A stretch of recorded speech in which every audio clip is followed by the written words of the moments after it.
Let us pray. O Holy Spirit of God, take my lips and speak through them. Take our minds and think through them. Take our hearts and set them on fire with love for Thee. Amen. Amen.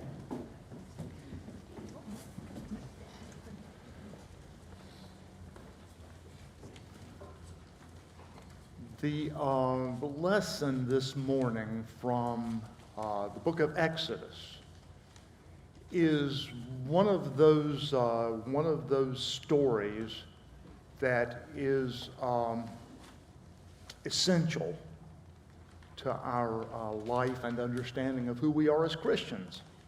And I want to spend just a few minutes with you this morning thinking about that lesson. You know, some of the great theologians, and I'm thinking of one man in particular that whose name is Eric Voegelin. And Eric Voegelin is, I think he's deceased now, but he was a great theologian and a great philosopher of history.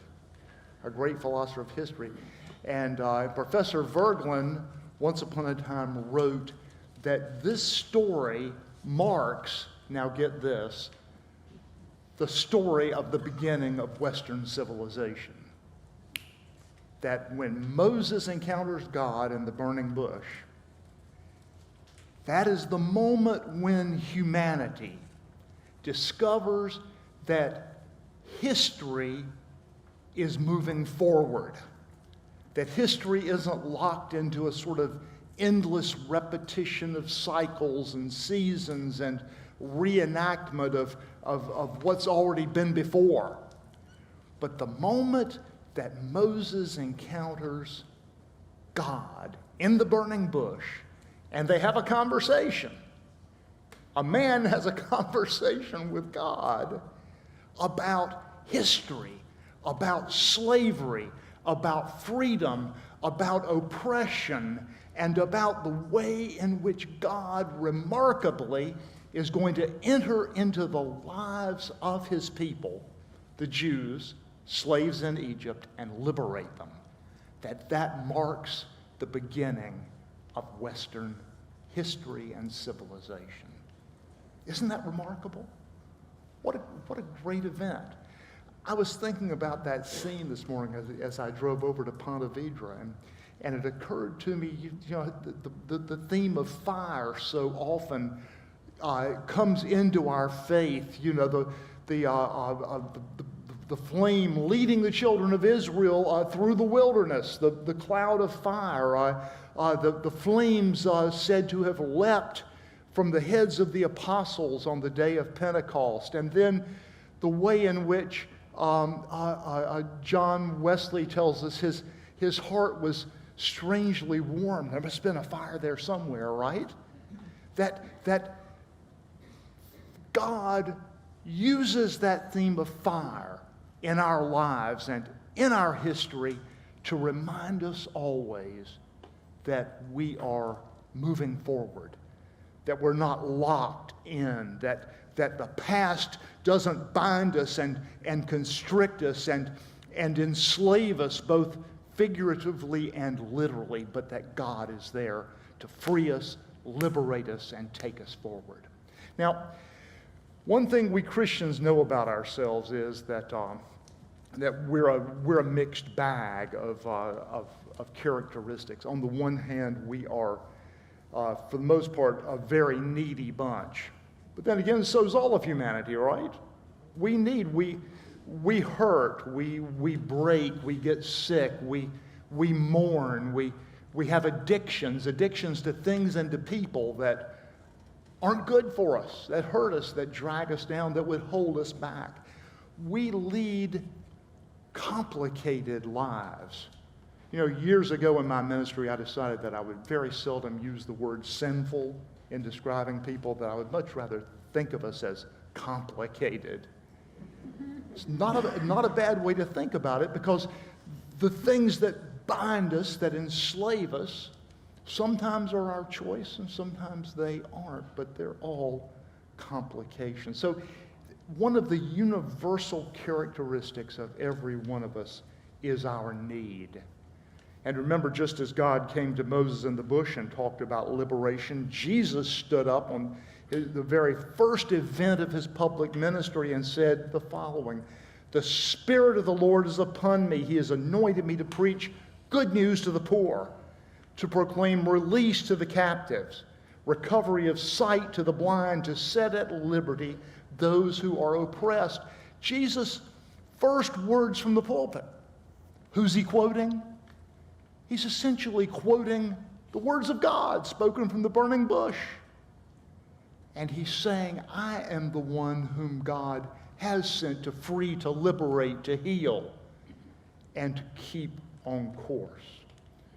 Clearly, we are a community in pain and in need. We are the community of the poor in spirit. The Bible describes our lives that way. Describes our lives as being a mixed bag of the good and the bad, the sinful and the blessed, the needy and the blessed and resource-filled. For everyone here this morning, for everyone in the church, there's something in our life that's going pretty well and things are together and we're happy about them and life is unfolding well. But here's the complication. Something else in our life is not so good. Something else is on the proverbial thin ice or maybe has already broken through. That great theologian Karl Barth, to use some highfalutin language, called it tragedy in the deep dichotomy of the human experience. How about that? I'll talk about it as being a complicated life. You know how it goes. You finally got that impossible child of yours straightened out. He finally came out of the terrible 20s, and he's speaking to you again, and you're happy about it. But the doctor just found a spot on your lung. Do you know that moment? You just worked out something. You're finally able to put your father in the right kind of assisted living, and he's stable and seems happy, and now you won't have to go there 24 hours a day to look in on him. But your daughter called on the phone on your way there to tell you she's getting a divorce. Ring any bells? Things are going really great with your family. You live in a lovely neighborhood. You're at Ponte Vedra Beach. The sun is shining. All is well with life. Your wife is Raquel Welch, and your husband is Mr. Rogers. Marriage is good, or reasonably good. You have good friends, live in a great place, go to a wonderful church, but what nobody knows is there was a pink slip on your desk last Thursday afternoon. How about that? Does that ring a bell? It's the thing about life. At times, life can get really complicated. You can be like character in a book by one of my favorite authors, Percy Walker. Walker Percy. You know Walker Percy better than I did, Percy Walker. The novel's called Thanatos Syndrome. There's a character by the name of Dr. Moore who talks about the well-meaning elderly lady who lives there in town, Miss Ernestine, who sends him from time to time a holy card. Now, she must have been Catholic, right? She sends a holy card with a saint's picture on it, and she always writes a handwritten note on the card saying, praying for you. And Dr. Moore wonders to himself what it is she's praying for this time. Is she praying for him because years ago nobody knows that he did time in a prison in Alabama? Is she praying for him on account of his drinking? Is she praying for him on account of his failing career or the fact that his wife prefers duplicate bridge to him? There's so much need, you see, so many complications, and he wonders what she's praying for this time. But you get my point, I hope, which is all of us, humanity, those of us in this church this morning, are members of a community of pain. pain and addiction and enslavement, and we need freedom and liberty and blessing and healing. The frustration, the anxiety sometimes is too much to bear. So there's a second quality that the Bible tells us that we share, and that is that we possess hope. We possess hope. We may first be members of a community of pain, but second, we are members of a community of hope. Blessed are the poor in spirit, we're told, for theirs is the kingdom of heaven. Blessed are those who mourn. They're going to be comforted. Blessed are the meek. They're going to inherit the earth, for goodness sake. Blessed are those who hunger and thirst. Whatever it is you're hungering and thirsting for, you will be satisfied. And isn't this the message? Isn't this the message we hear from that first moment when Moses encounters God in the burning bush? Isn't this the message that we hear in the first words of Jesus spoken from his pulpit? Isn't this the word that we hear in the story of the church, in the story of this church and of your life and the life of those you love? That pain unlocks the heart of God. Pain unlocks the heart of God to give us hope. Go back to God's conversation with Moses in the burning bush. I've seen the affliction of my people. I've seen it. I've heard their cry. I hear it. I know their sufferings. I know it. And I have come down to deliver them.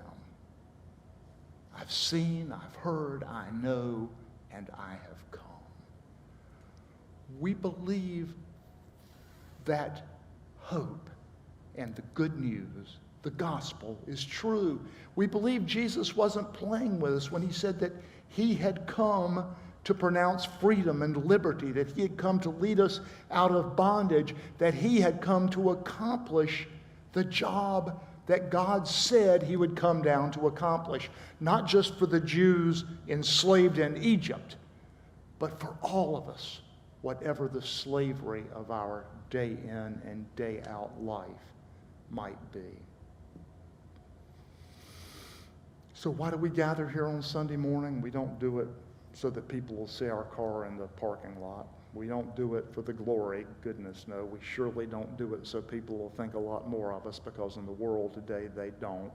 Don't do it so we'll be really highly esteemed and bragged about. That's not why we're here. We do it because we believe it is true and it is the source of hope in our lives. We come here looking for a message of hope, of freedom, of liberty, of release, of healing, promised by God from the burning bush, promised by Jesus from the pulpit, and lived out in this church day in and day out. If Christianity is objective truth, and I tell you it is, there is no sin, no problem, no complication greater than the forgiveness. There's no pain greater than the hope. And we are, in the words of dear old St. Paul, more than conquerors through him who loved us.